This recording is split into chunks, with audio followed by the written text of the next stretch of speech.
When the man returned, I discovered how he'd made it through the night. I felt sick. Had he even noticed the warning signs as the creature froze to death? Had he even cared? The Tauntaun was another casualty, a natural creature conscripted to be a soldier in a war it couldn't understand. At least he had saved his friend, but the rebellion's lack of respect for this planet still had me quietly seething. Do you see now? The Tauntauns are more than just glorified sleeping bags? Did that answer your question? I don't remember asking a question.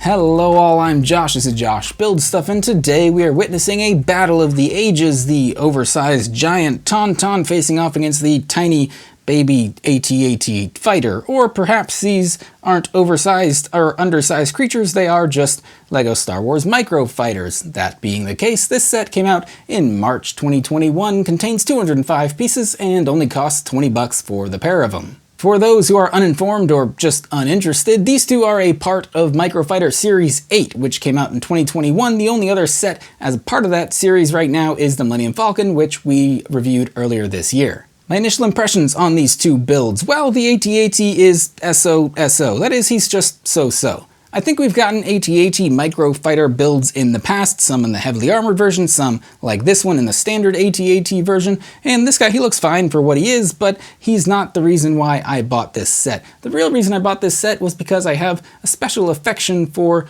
brick-built creatures, especially brick-built Star Wars creatures. In this case, we get the new Tauntaun, and I like it, I dig it, but I will give you my full thoughts and impressions on both of these builds, as well as the features, if you could call it that, and the minifigures, right after we build them.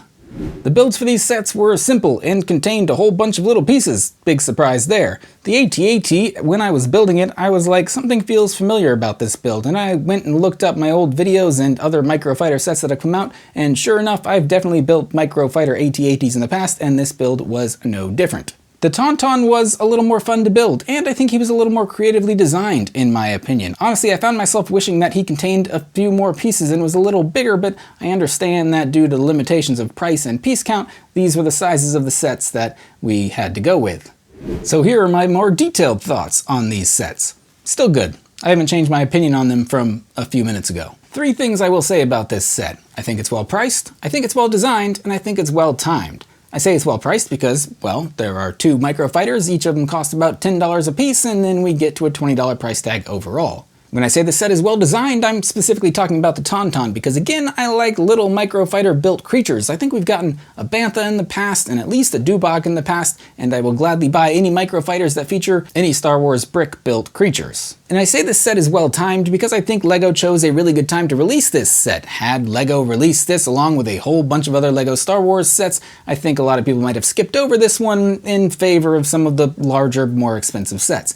Instead, LEGO released this with 1 other large size set and 1 junior set. We got a couple of sets in early January, we're getting a couple more in April, we're getting a ton in the summer, but right now there's a bit of a Star Wars lull, and for people like me who are just craving and jonesing for more LEGO Star Wars, I was keen to pick this up, and I may not have been so excited if I had a whole plethora of Star Wars sets to choose from. Then again, I'm probably going to buy them all no matter what, but I consider myself the exception to that rule, or maybe I just have self-control issues.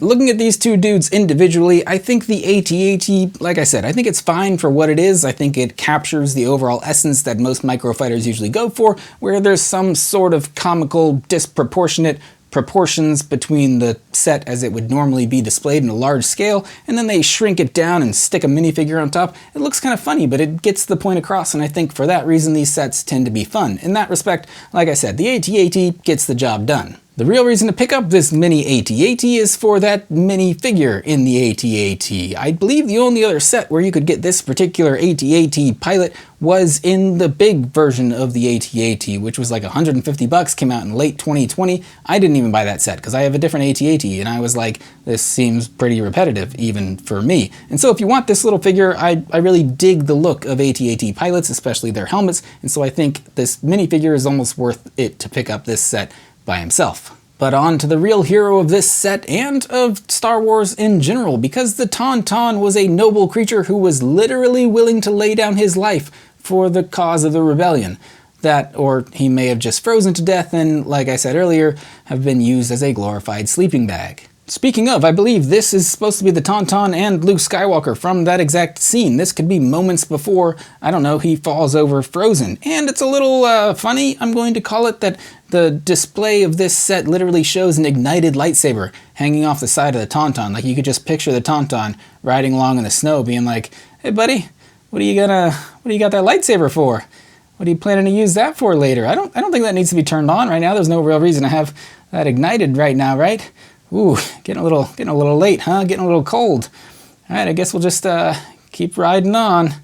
You're the Jedi after all. That was my impression of the Tauntaun. My second favorite impression is that of the Don Knotts Tauntaun. But it's cold out there. Like I said earlier, I like this Tauntaun almost entirely because he is a brick-built creature. I'm also a big fan of Empire Strikes Back. Probably my #1 Star Wars movie, at least it was when I was a kid, until Last Jedi came along and just blew me out of the water. But like I said, I like this Tauntaun because he is a creature and he is built and he's got cool little horns. I think the only other set where you can get those Tauntaun horns is on the Microfighter Bantha, so you better be a fan of Microfighters to pick up that particular piece. The design of this Tauntaun gets the point across. He's an instantly recognizable creature and character, dare I say, and I like the way he's built here. I do wish that his legs had a little more articulation, or that his arms had a little more detail. In this case, they're just single little stubby pieces, which I think is kind of funny personally, but I understand that LEGO was working with some limitations in order to get this creature down to a certain size. Personally, I would buy a much larger $50, $100 set of a well-sculpted Tauntaun-looking set, but I may be the only one who would buy that, so I understand LEGO's hesitancy in releasing that sort of set.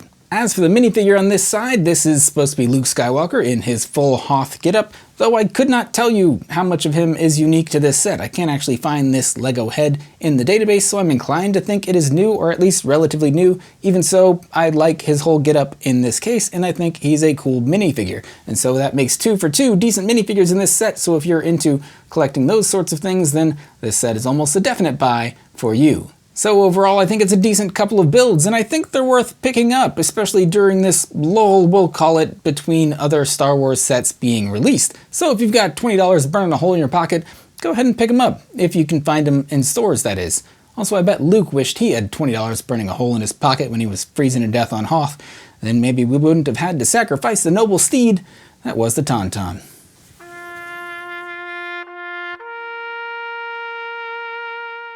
But as always, thanks for stopping by. I hope you enjoyed the video. If you did, be sure to like, subscribe, and tell your friends. As always, thank you so much for watching.